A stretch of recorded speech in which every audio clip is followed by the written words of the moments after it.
साहेब, काल रात्री उशिरा महायुतीतल्या भाजप आणि शिंदे शिवसेनेनं अधिकृत आपलं जागा वाटप घोषित केलं। 137 या भाजपला आहेत आणि 90 शिंदे शिवसेनेला आहेत। काही अधिकृत ठाकरे बंधू आणि एनसीपीची जागा वाटपाची घोषणा होणार आहे। आतापर्यंत मुंबईत शिवसेना भाजपला जागा देत होती। शिवसेना काय पाळी आली आहे की स्वतःला शिवसेना म्हणजे अमित शहाची शिवसेना म्हणून घेणाऱ्यांना भारतीय जनता पक्षाच्या दारात जागा मागायला उभं राहावं लागतं आणि त्यांनी दिलेल्या फेकलेल्या जागांवर यांना निवडणूक लढवायची आहे। ही यांची शिवसेना। यापूर्वी 60 वर्षाच्या इतिहासामध्ये शिवसेना कधी कोणाच्या दारात जाऊन उभी राहिली नाही मुंबईत। पण एकनाथ शिंदे यांचा गट जे स्वतःला शिवसेना वगैरे म्हणून घेतात ते युती व्हावी म्हणून त्यांचे मालक अमित शहांच्या दारात गेले आणि आता भारतीय जनता पक्षाने त्यांना जागा दिली। लढा। हे हास्यास्पद, धक्कादायक आणि लाजिरवाणं आहे। आम्ही शिवसेना आहोत। आम्ही सन्मानानं आघाडी केलेली आहे। 140च्या आसपास जागा आम्ही लढतो आहोत। आतापर्यंत असं चित्र आहे। राजसाहेबांचा पक्ष मोठ्या प्रमाणात जागा लढतो आहे। राष्ट्रवादीला आम्ही जागा देतो आहोत। आता एकनाथ शिंदे यांची शिवसेना खरी जी भारतीय जनता पक्षाने दिलेल्या जागांवर लढते आहे की अजून काय याचा विचार जनता नक्की करेल। पण मला खूप आश्चर्य वाटलं की आणि मला वाईटही वाटलं की शिवसेना म्हणून मिरवणारे लोक भारतीय जनता पक्षानं फेकलेल्या जागांवर लढतायत। जी शिवसेना आतापर्यंत भाजपला जागा देत होती, BJPला जागा देत होती, शिवसेनेच्या मर्जीनं युती होत होती, तिथे एकनाथ शिंदेंसारखे लोक लाचार मराठी माणसाचं दर्शन घडवत आहेत। हे मराठी माणसाचं दुर्दैव आहे। पण रावसाहेब, आतापर्यंत असं बघितलं की 2017ची जर आपण आकडेवारी बघितली तर 84 जागा त्यावेळेस शिवसेना जिंकली होती आणि 82 जागा भाजप जिंकली होती। शिवसेना शिंदे शिवसेनेची अपेक्षा होती की साधारण 100च्या वर 100+ जागा मिळाव्यात म्हणजे स्वतःच्या हिमतीवर नाही, त्यांनी द्याव्यात। म्हणजे त्यांनी मागणी केली आम्हाला द्या, असं द्या, आम्हाला द्या नाही। पण त्या 100+ जागांची ही मागणी भाजपनं पूर्ण केली नाही। 90 जागांवर शिंदे शिवसेनेला समाधान मानावं लागेल। एक लक्षात घ्या, जेव्हा तुम्ही 2017ची गोष्ट करताय तेव्हाही भारतीय जनता पक्षाची जी काही भूमिका होती ती फेटाळून आम्ही स्वतंत्रपणे लढलो। याला स्वाभिमान म्हणतात। जेव्हा भारतीय जनता पक्षाने अशा प्रकारच्या भूमिका घेतल्या आढळतट्टूपणाच्या, तेव्हा शिवसेना स्वाभिमानानं बाजूला होऊन स्वतःच्या बळावर लढलेली, पण लाचारी पत्करली नाही। जेव्हा दिलेला शब्द भाजपनं पाळला नाही आणि पाठीत खंजीर खुपसण्याचा प्रयत्न केला, तेव्हा आम्ही स्वतःहून बाजूला झालो स्वाभिमानानं आणि आम्ही आमचं राजकारण केलं। आम्ही ना दिल्लीत जाऊन बसलो अमित शहाच्या दारात किंवा मोदींच्या दारात गवतावर बसून सफेद पॅन्टीला गवत लावून आम्ही परत मुंबईत आलो नाही। आम्ही लढलो, जे काय असेल त्या ताकदीनं लढलो आणि महाराष्ट्राचा स्वाभिमान आम्ही कायम ठेवला। पण आता चित्र फार वेगळं दिसते। ताबडतोब त्यांनी स्वतःला शिवसेना म्हणून घेणं बंद केलं पाहिजे। ही शिवसेना नाही आहे। उद्धव ठाकरे यांच्या नेतृत्वाखालची शिवसेना खरी आहे। पण रावसाहेब, ठाण्यामध्ये एकनाथ शिंदेंचा भाजपनं मान राखलेला दिसतो आहे। ठाण्यामध्ये सर्वाधिक जागा म्हणजे साधारण मी मुंबईच्या राजधानीची गोष्ट, महाराष्ट्राच्या राजधानीची गोष्ट करतो बरं का। मालेगावला काय झालं, अमुक काय झालं, मीरा भाईंदरला काय, त्याच्याशी मी नंतर बोलू आणि मुंबई ही महत्त्वाचं आहे, महाराष्ट्राची राजधानी आहे, जी अमित शहा आणि त्यांचे बिल्डर लॉबी गिळायचा प्रयत्न करते, त्याविरुद्ध ही लढाई आहे. मुंबईत भाजपने जी यादी जाहीर केली आहे ती सर्वाधिक जास्त त्या यादीमध्ये मराठी व्यक्तींचा घटना असलेला पाहायला मिळतो. हो, मला भाजपा कोणाचा पक्ष आहे? भाजपा हा मराठी माणसाचा पक्षच नाही आहे.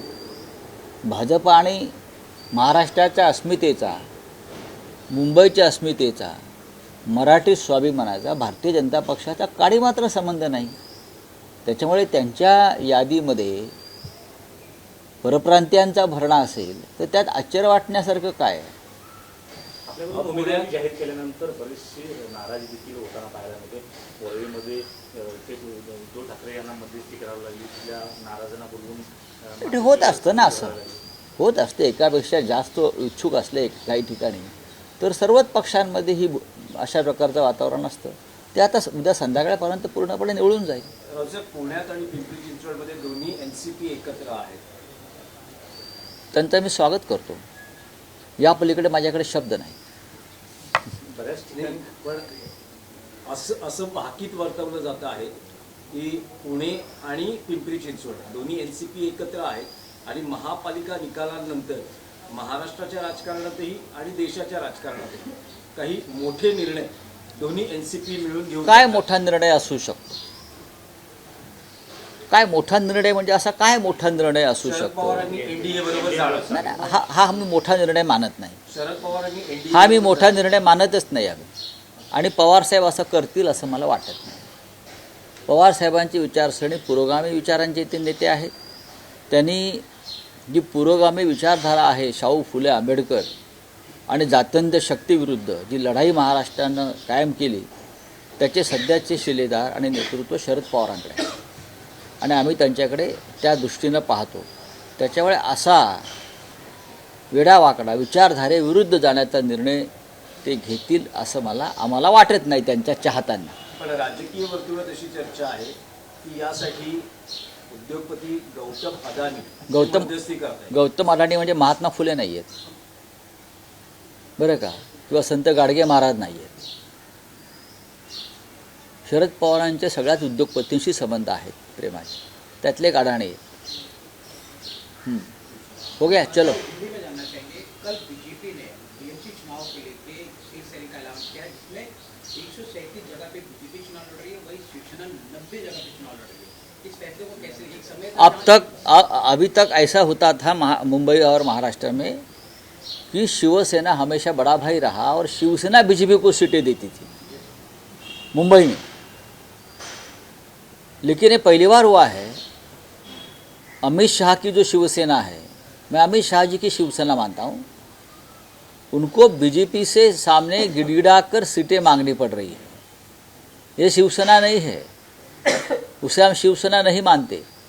जो बीजेपी के सामने घुटने पर है कि हमें कुछ सीटें दीजिए, ऐसा शिवसेना के इतिहास में कभी हुआ नहीं. ये इसलिए हुआ है, बीजेपी के साथ जो शिवसेना है वो नकली है, वो अमित शाह की शिवसेना है, इसलिए हो रहा है.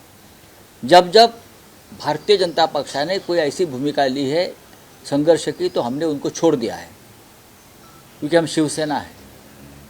हम अकेले चुनाव में सामने गए, चाहे बीएमसी हो चाहे महाराष्ट्र का चुनाव, हमने अकेले चुनाव लड़ा है, लेकिन बीजेपी के सामने कभी घुटने नहीं टेके. ये स्वाभिमान की बात है महाराष्ट्र की. वही शिवसेना जिस प्रकार से दावा कर रही थी वो लगभग 100 सीट के ऊपर चुनाव लड़ेगी, लेकिन कहीं ना कहीं 90 सीट पे लाके शिवसेना को बांध दिया बीजेपी ने. कहीं ना कहीं बीजेपी के दबाव में शिवसेना जो शिवसेना मानते हैं ना, ये असली शिवसेना नहीं है, ये भारतीय जनता पार्टी के, इसलिए तो ये घुटने टेक रहे हैं ना, और क्या है. चलिए. एक सवाल लीजिए, बांग्लादेश की पहला प्रधानमंत्री जो थी, आज उनका निधन हो गया है, खालिद जिया का. कैसे देखते इस घटना, क्योंकि बांग्लादेश जिस प्रकार से वातावरण बना है, उसमें ऊपर क्या हम रिएक्शन दे सकते हैं? उस देश में शोक मनाएंगे और क्या है. राऊतसाहेब, जागा वाटप पूर्ण झालेलं आहे, उमेदवारांना एबी फॉर्म देण्यात आलेले आहेत आणि आता खरी लढाई सुरू होईल प्रचाराची. म्हणजे प्रचारात नेत्यांच्या भाषणाच्या तोफा धडाडतील वगैरे वगैरे. तर राज ठाकरे उद्धव ठाकरे मिळून संयुक्त किती सभा होऊ शकतात? मुंबईमधल्या 6 लोकसभा क्षेत्रामध्ये संयुक्त सभा होतील दोघांच्या. दोघांच्याही संयुक्त सभा. हा. 6 सभा. हो. याशिवाय ठाण्यात होतील, कल्याण डोंबिवलीत होतील.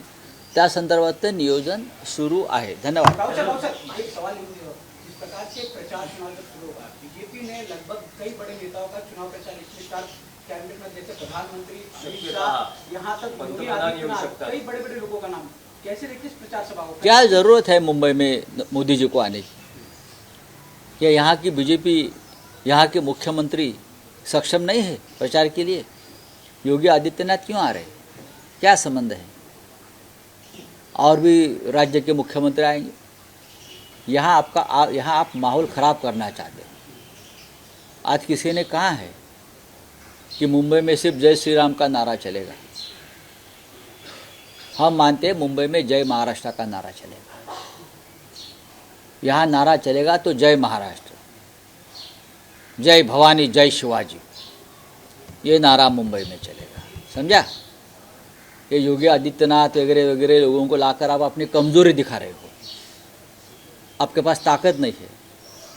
आप हर प्रांत के मुख्यमंत्री को लाकर या मंत्रियों को लाकर यहाँ चुनाव लड़ना चाहते हो.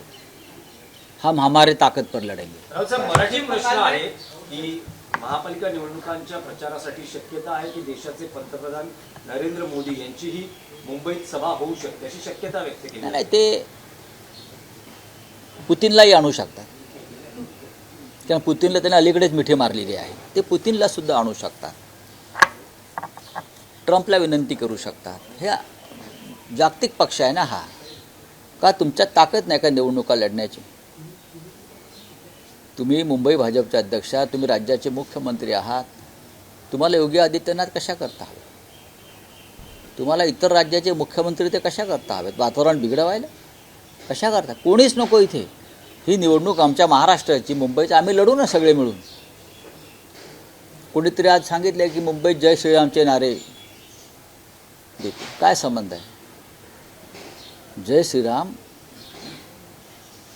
आमचे आदर्श आहेत, पण मुंबईमध्ये नारा चालेल जय महाराष्ट्र. मुंबईमध्ये नारा गुंजेल जय भवानी, जय शिवाजी. याच्यापेक्षा मोठा नारा मुंबईत असू शकत नाही. भाजपच्या